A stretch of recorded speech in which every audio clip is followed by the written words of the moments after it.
Praise the Lord. So we are continuing with our study on the book of Genesis. हम लोग जारी रखते हैं हमारी स्टडी को. So we will first take if there are any thoughts from brothers or sisters on the last week the topic that we had mentioned, that is Jesus Christ or our Lord Jesus Christ in the book of Genesis. अगर किसी को कई बार की हम लोग ने जो study की थी उसके बारे में कुछ पूछताछ करना है, कोई शंका है, कोई डाउट है, तो वो लोग पूछ सकते हैं. Genesis 25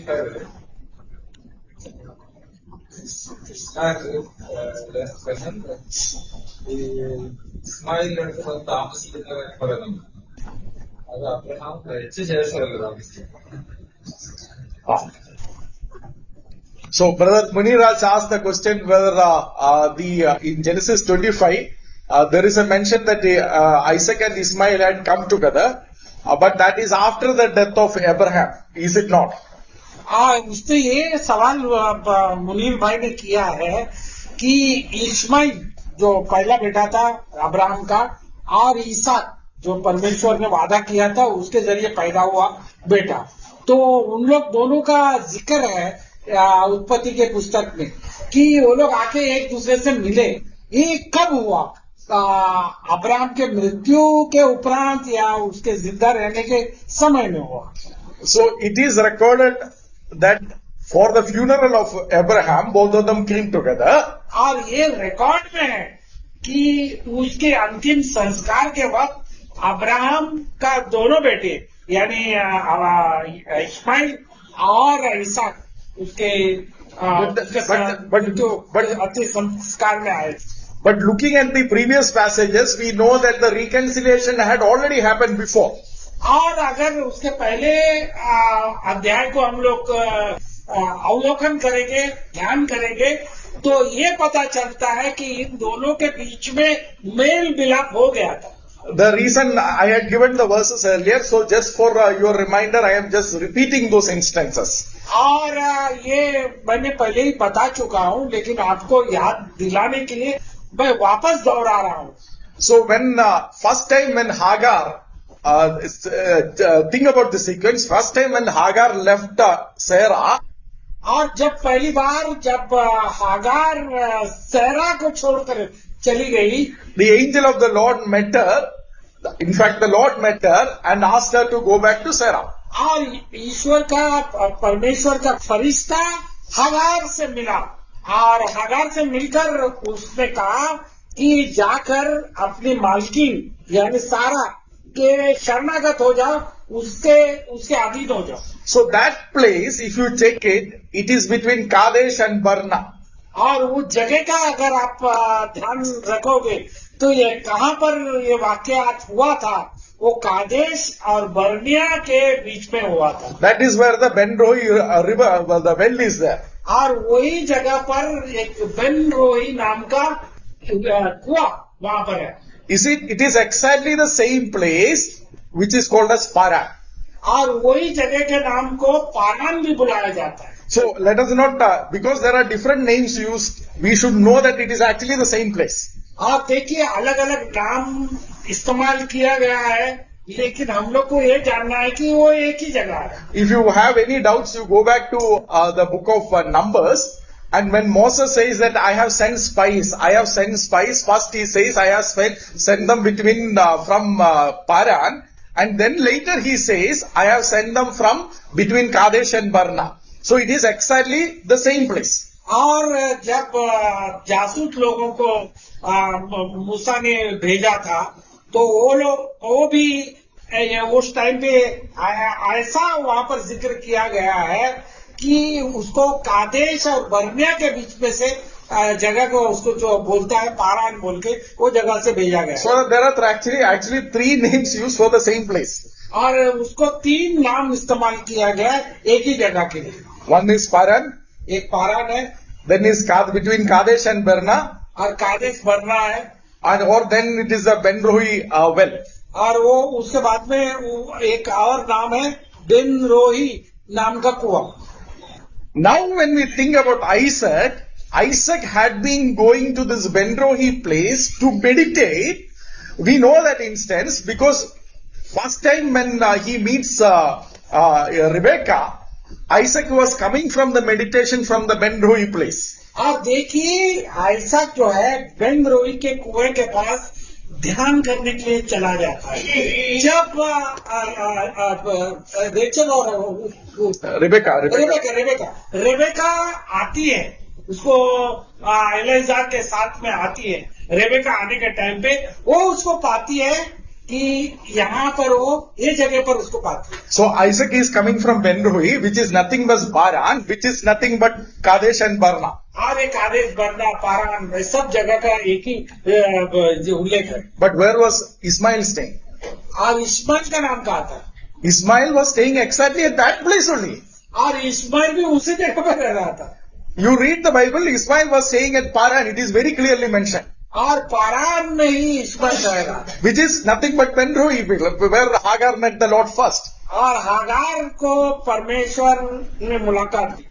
Hence I said, और यही बात मैं कह रहा हूँ, when he goes for prayer there, he definitely meets Ismail and the reconciliation had already happened. और जब वो प्रार्थना करने के लिए जाता है तो निश्चय ही वो इस्माइल से मिलता है। And second, because Brother Munir has said, let me tell you one more. This is from, this is also very meaningful. There is one more thing that I want to tell. और एक और बात को मैं बताना चाहता हूँ, ये बहुत ही महत्व है। After the Sarah's death, Abraham married one more lady. और सेरा की मृत्यु के बाद में अब्राहम ने फिर से ब्याह किया, Keturah, right? केतुला के साथ।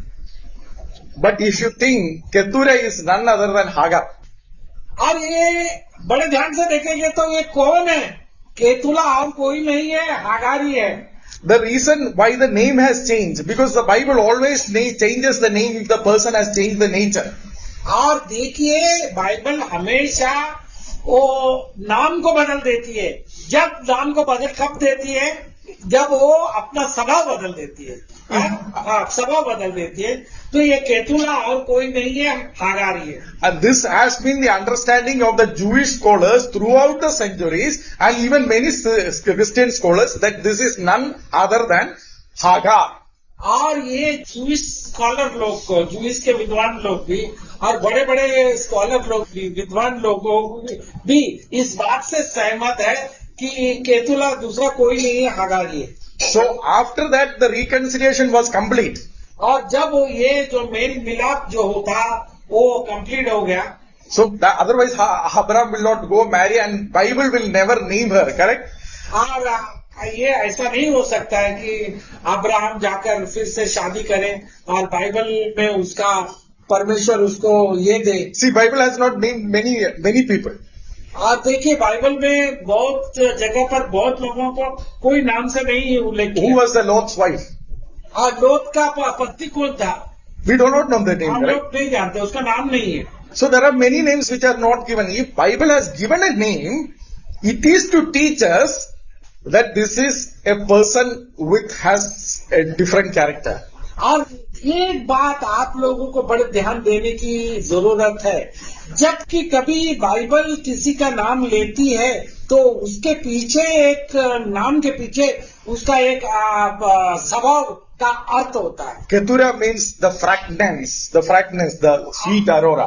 और केतुरा का मतलब है एक सुगंधित द्रव फैलना, सबको उसका अनुभव होना। So Hagar was completely changed into a sweet fragrance. और हागार का आप संपूर्ण बदलाव हो चुका था। And the reconciliation was complete through the son who died, or who typologically, not literally died, but who figuratively died and rose again. और ये जो उसका बच्चा जो एक प्रतीक के समान, एक प्रतीक के समान मरकर जी उठा, वो एक दर्शन देता है। So all these verses I will again put it in our group. You can actually look at that time. और ये सब कुछ ग्रुप में मैं डाल दूंगा और तुम लोग उसके ऊपर ध्यान कर सकते हैं जब भी आप लोगों का समय मिलता है। So today let's look at Christ in the Genesis. और आज हम लोग देखेंगे मसीह को उत्पत्ति के पुस्तक। Actually, Christ in the Genesis, there are a lot of verses in the Christ in the Genesis. We cannot actually complete it even in months, but we will try to complete it in 2-3 weeks by dividing it into different sections. मसीह का जिक्र जो उत्पत्ति के पुस्तक में है बहुत बड़ा विषय है वो, और उसको हम लोग बिल्कुल समाप्त नहीं कर सकता ये, लेकिन मैं बड़ी संक्षेप में ये 2-3 हफ्ते में मैं छोटी सी बात संक्षेप में बताना चाहता हूँ. So today we will look at Adam. Adam we had already looked at previously, so we will just as a reminder we will summarize and go, and then we will look at Habel and Seth, third Noah, and fourth Abraham, if time permits. अगर हम लोग का पास समय हो तो आदम के विषय में, आबेल और केन के विषय में, सेत के विषय में, एंड Noah and Abraham. नोआ और अब्राम के विषय. And next week, God willing, we will look at Isaac, Jacob, Judah, and Joseph. और अगले हफ्ते में हम लोग आइसाक, जूदा और जोसेफ के बारे में देखें. So if you are not completing Abraham, we will take Abraham to next week. अगर आज आप लोग अब्राम को कंप्लीट नहीं कर सकते तो अगले हफ्ते में इसका ध्यान करें. So let us start with the Adam. We all know that we had revised it earlier. और हम लोग आदम से शुरुआत करेंगे और इसके बारे में हम लोग को अच्छा खासा समझ भी है. So there is no need to read the verses. I'll just tell the verses because we had already read those verses. I'll just tell the verses and tell the points only. ये वहाँ पर जाकर ध्यान करने की जरूरत नहीं है वापस पढ़ने की, मैं खाली उसका जिक्र करूंगा और हम लोग उसका पॉइंट्स बताएंगे और आगे बढ़ेंगे. The Bible in 1 Corinthians chapter 15 verse 45 has very clearly said, the first man was Adam and Christ is the last Adam. और बाइबल में पहली कोरिन्थियंस 15वां अध्याय 45 से हम लोग पढ़ेंगे तो हम लोग को ये पता चलता है कि आदम पहला है और आखिरी आदम बोलेगा तो वो मसीह यीशु है. And we have also seen that he is not called as the second Adam but as the last Adam. और वो दूसरा आदम नहीं कहा गया उसको, वो आखिरी आदम कहा गया. Because human race had the first head Adam and human race have only one more head, the last head, at least the last head. There is no further head after this. That is the Lord Jesus Christ. दो मस्तिष्क मनुष्य जाति के वंश को है, एक तो आदम है और आखिरी मसीहा है, और उसके बाद और कुछ नहीं है, कोई नहीं है ये लोग को प्रतिनिधित्व करने का, ये लोग का ये करने का. So if Christ was called the second Adam, we would have thought that there would be a third Adam. अगर मसीह को दूसरा आदम अगर कहा जाता है तो उसका मतलब होता है तीसरा आदम भी आने वाला. No, he is the last Adam. वो आखिरी आदम है. After that there is no further head. He is the head of the humanity. और लास्ट बोला आखिरी आदम कहा गया है तो वो आखिरी आदम है. And 1 Corinthians chapter 15 verse 45 again says, Apostle Paul says, first Adam became a living being and last Adam became a life-giving spirit. और देखो वो उसी पहली कोरिन्थियंस 15 के 45 से आगे हम लोग पढ़ेंगे तो उसमें बताया कि पहला आदम जीवनदायक आत्मा बना. And we know that in Genesis chapter 2 verse 7, after God created Adam, he actually breathed into Adam. और देखो आप लोग उत्पत्ति के पुस्तक में देखा है कि जब आदम को रचा गया था तो आदम के नथुनों में जीवन की श्वास फूकी गई. Whereas in John chapter 20 verse 22, Christ breathed into his disciples. और देखिए हम लोग यूहन्ना के सुसमाचार में पढ़ते हैं 22वें अध्याय में कि प्रभु यीशु मसीह जब पुनरुत्थान से जीवित होकर उनको दर्शन दिया तब उसने अपनी आत्मा फूकी अपने शिष्यों पर. We had meditated on all these points earlier. और हम लोग इस पॉइंट्स के ऊपर हम लोग ध्यान किए. That is why I am going very quickly. और हम लोग इसलिए हम लोग बहुत तेजी से आगे बढ़े. And third point we thought was, in Adam we lost the earth. और तीसरा पॉइंट जो है आदम में हम लोग इस पृथ्वी को खो दिए. But in Christ we gained both the heaven and the earth. और मसीह में हम लोग इस पृथ्वी को और स्वर्ग को दोनों हम लोग ने हासिल किया. When Adam was created, he was created to rule the earth. और आदम को जब रचा गया था तो उसको इस धरती पर शासन करने के लिए रचा गया. He lost it and we became pilgrimage in the earth. और उसने ये खो दिया और इसी धरती पर वो यात्री बन गए. But in Christ, We have both heaven and the earth. Both are our places. और मसीह में हम लोग स्वर्ग और पृथ्वी दोनों हैं। So that is the greatness of our Lord Jesus Christ. और ये महानता है हमारे प्रभु यीशु मसीह And का। we all also know that in Adam we died, in Christ we have the eternal life. I और am हम not लोग giving verses for जानते that. हैं कि आदम में हम मर रहे हैं, मसीह में हम जीने वाले हैं। So you have all those verses in the Romans and First Corinthians. और ये सब बातों को आपको रोमन और पहले कोरिन्थियंस में इसका सारा उल्लेख किया गया है। And in Ephesians, Apostle Paul says, just as Adam and Eve, they were together, they were united, so is Christ and his church. और देखिए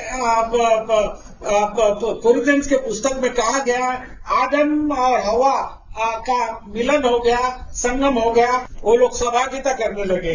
और यहाँ पर भी बताया गया कि हम प्रभु यीशु मसीह के साथ सहभागिता करें। So just like Eve was taken out of the body of Adam, we are also taken out of the body of our Lord Jesus Christ. और जैसे आदम के शरीर के अंदर शस्त्र क्रिया कर हवा को बनाया गया, वैसे ही हमको भी मसीह के शरीर से शस्त्र क्रिया कर हम लोग भी बना गया। But unlike Adam, who could not keep Eve pure and holy, our Lord Jesus Christ is able to keep us pure and holy until his coming. आदम के जैसे नहीं कि उसने हवा को शुद्ध नहीं रखा, और हमारे प्रभु यीशु ने हमको अशुद्धों को शुद्ध करके प्रस्तुत किया। So these are the similarities and differences between Adam and Christ. और ये ही है कुछ समानताएं और कुछ असमानताएं आदम के बीच में और मसीह के बीच में। The second person, so we have gone very quickly because we had done this earlier. Second person is Abel and Seth. और दूसरा जो ये है हमारा ध्यान का केंद्र, वो है आबेल और सेत। Let us read Genesis chapter 4 verse 2. और उत्पत्ति का 4 अध्याय उसकी दूसरी पंक्ति। 4 verse 2. फिर उसने उसके भाई हाबिल को भी उसने उसके भाई, भाई उसने उसके भाई। भाई, his brother. Read how Abel is introduced. देखिए कैसे आबेल को इंट्रोड्यूस किया गया है। Now this is not the regular way of introducing a child, right? ये साधारण तरीका नहीं है प्रस्तुत करने का। Correct. You are not saying that he had another brother. You will say he had another child. और देखिए वो ऐसा नहीं बोलेगा कि उसको दूसरा भाई था बोलकर, वो बोलेगा कि उसको दूसरा बच्चा था। Everywhere else if you read, it is not when the children are born, the 12 tribes, the 12 fathers of the tribes of when they are born, it's not saying that Reuben had another brother, and then Reuben had a second brother, Reuben had a third brother. It is not said like that. और देखिए अगर आप पूरा ग्रंथ को आप देखेंगे तो ये ऐसा नहीं बोलते हैं कि मालूम है उन लोग का ये परिचय ऐसा नहीं देते हैं कि रूबेन को दूसरा भाई था, रूबेन को तीसरा भाई था, ऐसा नहीं बोलेंगे। But Abel is very specifically introduced in relation to his brother. First time he is introduced in relation to his brother, as if he came for his own brother. लेकिन यहाँ पर एक बहुत ही अजीब तरीके से बताया गया है, फिर वो उसके भाई आबेल को भी जन्मी। Because the Holy Spirit wanted to teach us about, through the life of Abel itself, our Lord Jesus Christ. और ये पवित्र आत्मा हमको सिखाना चाहती है आबेल के जरिए हमारा प्रभु यीशु मसीह। Just as Abel was for his brother, our Christ also came for his own brethren. Or just as we are in human flesh, he came for his own brother. जैसे आबेल अपने भाई के लिए जन्मा, वैसे ही हमारे लिए प्रभु यीशु जन्मा। That is why in John chapter 1 verse 11 it says, he came to his own and his own did not receive him. और यूहन्ना के सुसमाचार में उसकी 11वीं पंक्ति में कहता है, वो अपनों के लिए आया लेकिन अपनों ने उसको इनकार कर दिया। See, every word of the Bible, when Bible Holy Spirit inspires it with a Christ in his eyes. और देखिए हर एक शब्द बशब्द पवित्र आत्मा की प्रेरणा से हमको बता रहा है कि वो प्रभु यीशु मसीह को सामने रखे।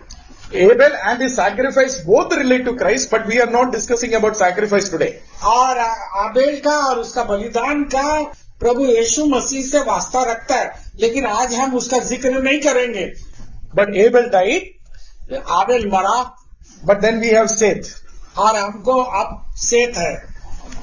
Seth, we read it in the same Genesis chapter 4.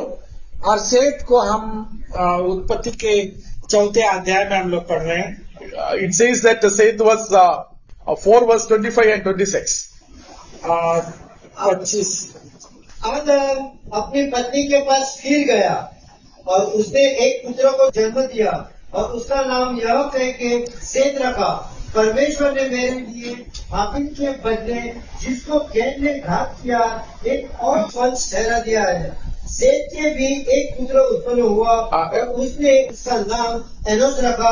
उसी समय से लोग यहोवा से प्रार्थना करने लगे। So Seth is actually Abel resurrected in a way, figuratively speaking. और देखिए सेत एक वास्तविक में देखने जाएगा तो, एक प्रतीक के रूप में देखने जाएगा तो, ये आबेल जिसको घात किया गया था, उसका भाई ने मार डाला था, उसका पुनरुत्थान बोल के दिखाया गया उसके बदले में।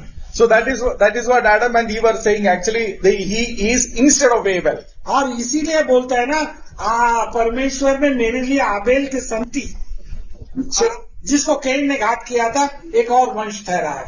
So Abel and Seth together represents the death and the resurrection of our Lord Jesus Christ. और आबेल और सेत, आबेल मृत्यु दिखा रहा है और सेत उसका पुनरुत्थान दिखा रहा है। And what would we read about Seth's children? और सेत के बच्चे लोग के बारे में हम लोग क्या देख रहे हैं? At that time they started to call upon the name of the Lord. और सेत का एक पुत्र उत्पन्न हुआ, उसका नाम इनोश रखा गया। Now, उसी समय से लोग यहोवा से प्रार्थना करने लगे। so I know that in the Hebrew people have two different opinions about this verse, but I think what the Hindi and Malayalam translates is actually the best fitting interpretation. और Hebrew लोग के दृष्टिकोण में अलग वो लोग का यह है, अभिप्राय है, लेकिन हम लोग हिंदी और मलयालम का ट्रांसलेशन देखेंगे तो हमको ये समझ में आता है। So when our Christ died, resurrected, and when we have the children, and when He has the children, that is us, the prayer of the Lord has started again. और जब हमारे लिए प्रभु यीशु मरा और पुनरुत्थान होगा और उसके बाद में हम आशीष तत्व में आ गए और हम जो है परमेश्वर के नाम को पुकार रहे हैं, सच्चे और जीवते परमेश्वर। But Hebrew writer says, Hebrew का लेखक लोग कह रहे हैं, Hebrews chapter 12 verse 24, और हिब्रू का 12 का 24 कह रहा है, that our blood of the Lord Jesus Christ speaks better things than that of Abel. और वो कह रहा है कि प्रभु यीशु मसीह का लहू अच्छी बातें कह रहा है आबेल के लहू से भी। We know that. हम लोग जानते हैं। Genesis chapter 4 verse 10, Abel's blood cried out to the Lord for the vengeance against his brother. और हम लोग उत्पत्ति के पुस्तक में देख रहे हैं कि कैन का जो मृत्यु, कैन ने जो आबेल का मृत्यु किया था, वो लहू जमीन से पुकारने लगा परमेश्वर को, उसको बदले की भावना चाहिए थी। और यहाँ पर आप पढ़ रहे हैं the sprinkling of the blood बोलता है, मसीह का जो छिड़का का लहू अच्छी बातें कह रहा है। Correct. It is actually the blood of Jesus Christ cleanses and forgives us. और यही खूबी है हमारे प्रभु यीशु मसीह के लहू में, वो हमको शुद्ध करता है और हमको क्षमा करता है। So Abel came to his own brethren, but his own brethren did not receive him. They killed him, he killed him. But Seth was representing the resurrection of Lord Jesus Christ, and Seth's children started worshipping the Lord. और देखिए Abel प्रभु का यीशु का प्रतीक है, वो अपना भाई के लिए आया था लेकिन उसके भाई ने उसका घात किया। इसी तरह से अभी प्रभु यीशु मसीह सेत को भी रिप्रेजेंट करता है पुनरुत्थान में। आज उसका पुनरुत्थान के बाद में वो हम लोग को रिप्रेजेंट भी करता है कि हम लोग प्रभु का नाम लेते हैं। So very quickly we will move to Noah. और हम लोग बड़े जल्दी ही नोहा की तरफ बढ़े। Noah and the ark both represents Lord Jesus Christ. और नोहा और जो उसका जो जहाज था वो दोनों प्रभु यीशु मसीह को प्रतिनिधित्व कर रहा है। Since in 1 Peter chapter 3 ark is specifically mentioned, we will look at the ark now. और देखिए फर्स्ट 1 Peter chapter 3. पहला पत्रोस तीसरा अध्याय में इस बात का उल्लेख है कि उस नोआ के जहाज के बारे में, तो ये बात हमको बड़ी ध्यान देने की है। प्रभु यीशु का प्रतीक है। Genesis chapter 6 verse 16. Let us read about the ark. उत्पत्ति के 6:16। जहाज में एक खिड़की बनाना और उसके एक हाथ ऊपर से उसकी छत बनाना। ऊपर से. First let us stop there. Window is on the top, right? इधर जरा ठहरे, देखिए कहाँ पर है खिड़की, वो एक हाथ ऊपर उसकी छत बनाना। Window on the top. और जहाज में एक खिड़की बनाना। How is it? ये कैसे कर सकते हैं? And door on the side. Same verse, door on the side. और दरवाजा उसके बाजू में, बगल में। Ark, we know that ark has no appearance. Ark is ordinary vessel. और वो जहाज एक साधारण सा एक पानी का जहाज है। But once we are inside the ark, all sides are closed. At least it is not given us that the other ventilations are there. Other ventilations are definitely there. But it is not the intention of the Holy Spirit to teach us about how to construct. It is to teach us about Christ. और देखिए यहाँ पर अंदर देखिए तो हमको एक बहुत ही अद्भुत बातें पता चलती है कि ये पवित्र आत्मा ये ध्यान रखता है कि वो लोग वेंटिलेशन कैसे करेंगे, हवा उन लोगों को कैसे मिलेगी, उसके बारे में ध्यान दिलवाती है। वो हमको मसीह के बारे में दर्शाती है। If the window is on the top of the ark, how will they open it? और देखिए अगर वो खिड़की जहाज के ऊपर है तो लोग कैसे खोलेंगे? How? कैसे? What is the purpose? उसका अर्थ क्या है? See, the word window that is translated here, और यहाँ पर जो खिड़की जो ट्रांसलेट किया गया है, it is only, I think it is out of the 24 times, I checked the concordance, out of the 24 times the word is used in the Bible, only one time it is translated as window, rest of the time it is translated as light. और देखिए मैंने बहुत इसका पर ध्यान किया, बहुत इसको मैंने रेफरेंस किया स्कॉलर्स लोगों को, और 24 बार 24 टाइम्स 24 बार इसको लाइट बोल के बताया गया, उजाला बोल के बताया गया, बाकी एक ही बार में एक ही जगह पर खाली इसको खिड़की बताया गया। So imagine inside the ark you cannot see the world outside, only light from above. और देखिए अंदर के भाग में तुमको दुनिया नहीं नजर आएगी, लेकिन सिर्फ और सिर्फ आपको उजाला ऊपर से नजर आएगा। That is the only thing that you can see once you are inside the ark. और वही बात खाली आप देख सकते हो, वही आपको ऊपर आपको नजर आएगा। When you are in Christ, और जब तुम मसीह में हो, and when you are sailing through this world, और जब तुम इस संसार से प्रवास करते हो, see outside there might be many problems. और देखिए बाहर बहुत सारे लफड़े झगड़े होते रहेंगे, but we do not walk by those sides. और हम लोग उसके ऊपर नजर रख के नहीं चलते हैं। We sail far from the light from the above. और हम लोग प्रवास करते हैं उस उजाले से जो ऊपर से आती है। See, our problem many times is we try to open the windows all around us. और देखिए हम लोग का बहुत प्रॉब्लम क्या है, हर जगह पर जाकर हम लोग खिड़की बना देते हैं। No, look unto the Lord only. The light is from above. और सिर्फ आप ऊपर ही देखिए जहाँ से उजाला आता है। So in that way, it represents our Lord Jesus Christ. और ये भी अंदर से हमको जो प्रतिनिधित्व कर रहा है, रिप्रेजेंट कर रहा है, वो प्रभु यीशु मसीह। And then continue to read that verse, brother. और इस पंक्ति को पढ़ने लगे। Which was? Same, Genesis chapter 6 verse 16. Now. जहाज में एक खिड़की बनाना और उसके एक हाथ ऊपर से उसकी छत बनाना और जहाज की एक वाल रखना और जहाज में पहला दूसरा तीसरा खंड बनाना और Yeah. Enough, brother. So when you look at the ark, you think that 6 verse 14 also read. इसने तू गोपेन वृक्ष की लकड़ी का एक जहाज बना ले, उसमें कोठरियां बनाना और भीतर पहाड़ उस पर लाल लगाना। Inside the ark there are many rooms. देखिए जहाज के अंदर बहुत सारी कोठरियां हैं। So it is not a open just a hall. एक हॉल ऐसा नहीं है, There are many mansions for us inside that house. और बहुत सारे कोठरियां हमारे लिए उस जहाज के अंदर। This is what our Lord Jesus Christ said to us also, no? और यही हमारे प्रभु यीशु ने भी आपको कहा है ना, In my Father's house there are many mansions. और यही कहा कि मेरे पिता के घर में। So for God takes care of each of us according to our own needs in the dark. ये देखिए, अगर हम उस जहाज में प्रवेश करेंगे तो परमेश्वर हमारे हर एक आवश्यकता और जरूरतों को पूरा करता है। It is not that we are all put together in one place, but each of us has our own needs and He is able to take care of each of us like a mother, not just like a father, but like a mother as well. और देखिए, इसका मतलब ये नहीं होता हम सब लोगों को लेकर एक ही जगह पर ठूस दिए बोल के। हम लोग को सबको अलग अलग हमारे लिए व्यवस्था की गई है। हमारी सबकी जरूरतें अलग अलग रीति से अब विभिन्न हो सकती है। What a beautiful ark it is. और अंदर से कितनी सुंदर है। And then there are 3 decks into it. और वहाँ पर 3 मजले हैं।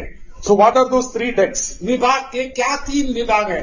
We know that in Philippians chapter 2, Philippine के 2 अध्याय में സ്വർഗത്തിലും ഭൂമിയിലും അധോലോകത്തിലും all the 3 worlds.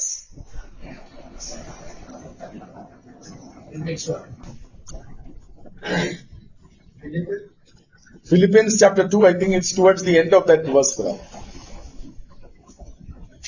We know that verse that it speaks about the Christ both in heaven. 10 है।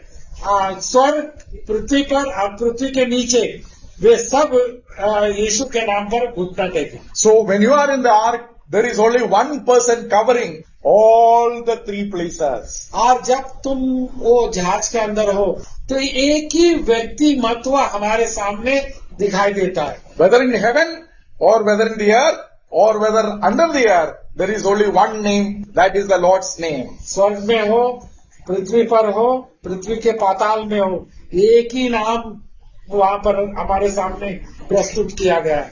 And then we also know in Genesis chapter 8 verse 9, when the ark rested, after the journey, when the ark rested, और हम लोग उत्पत्ति के 8 के 9 में जब वो जहाज आकर ठहर गई, जब पानी सब उतर गया, ठहर गई। when ark rested, what is there outside?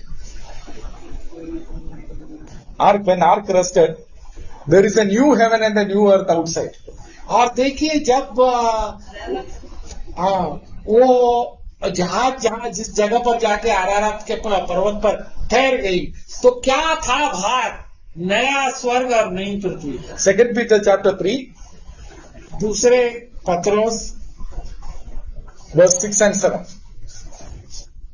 उसी के कारण इस युग का जगत जल में डूबकर नष्ट हो गया, पर वर्तमान काल के आकाश और पृथ्वी. So वर्तमान काल के आकाश और पृथ्वी is different from then the earth. अब Peter is saying. और यहाँ पर एक बात हमको ध्यान देने योग्य है। वर्तमान काल का मतलब वो जमाने का, नोआ के पहले का अलग है, ये अलग है। So it is not literally another earth, but it is the same earth, but the earth is reshaped. और देखिए, वही पृथ्वी का, कोई अलग पृथ्वी नहीं है, वही पृथ्वी है, लेकिन इसका ये जो है कार्यवाही जो है अलग हो गई है। And when the ark rests, our ark also comes to rest. After all this journey, we shall enter into the new heaven and the new earth. हमारे प्रवास के समाप्ति पर हम लोग नए आकाश और नई भूमि में प्रवेश करेंगे। So that is about the Noah and the ark, and there are many other things, but we will do it separately. और नोआ और इसके बारे में ये बातें बताई गई है, हम लोग उसके ऊपर ज्यादा नहीं देखेंगे समय के अभाव से। तो हम लोग उसको अगली बार देखेंगे। So, 5 minutes I can finish it. 5 minutes, okay. Then we have to prayer time. Yeah. So just 5 minutes I wanted to tell something about Abraham, but I will do that just as I can do that only next week in complete way, but something about Abraham. आज देखिए, मैं 5 ही minute में कुछ समय लेता हूँ और Abraham के बारे में बोल ही देता हूँ, लेकिन मैं ज्यादा नहीं बोलूंगा, कुछ खास बात बता के मैं छोड़ दूंगा। Abraham and Melchizedek. अब्राहम और Melchizedek. You will miss Melchizedek because he is mentioned only in 2 or 3 verses. और देखिए, आप लोग का ध्यान नहीं लगेगा वहाँ पर, क्योंकि मलकीसदेक का उल्लेख खाली 1 या 2 पंक्ति में किया है। Let us read Hebrews chapter 5. इब्रानी के Hebrews chapter 5 verse 10 and 11.